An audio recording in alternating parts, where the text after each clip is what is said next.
आद्य क्रांतीवीर लहुजी उस्तादांचा, डॉक्टर बाबासाहेब आंबेडकरांचा, छत्रपती शिवाजी महाराजांचा, डॉक्टर गोखल्यांचा, 8% आरक्षण, बार्टीची आरटी, जाती निहाय जनगणना झालीच पाहिजे, झालीच पाहिजे.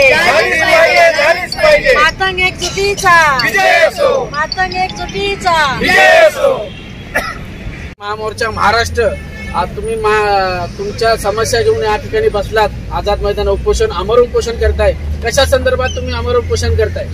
असं आहे की आम्ही गेले 40 वर्षापासून मोर्चे काढतोय, आंदोलन काढतोय, वेळोवेळी दिल्ल्या काढल्या, वेळोवेळी मोर्चे केले, पण आमच्या अद्याप अजूनपर्यंत 40 वर्षात सरकारने दखल घेतली नाही, त्या मागण्या पूर्ण नाही झाल्या. आता जो आम्ही आता ह्या आंदोलनामध्ये आहे ते जाती न्याय जनगणना झाली पाहिजे.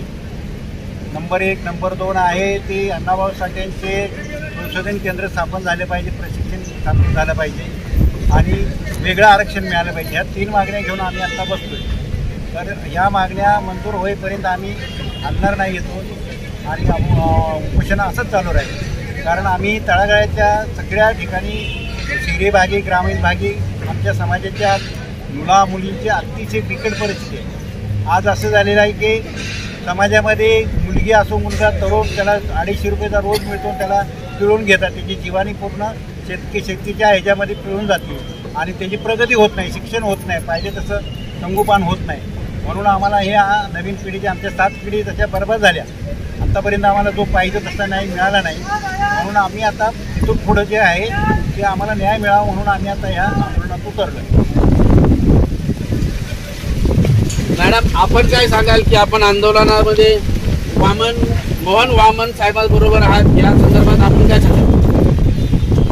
गेले आज 3रा दिवस आहे. मातंग महामोर्चा महाराष्ट्र 4था दिवस आहे.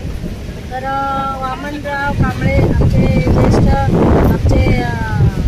वडीलधारी आहेत.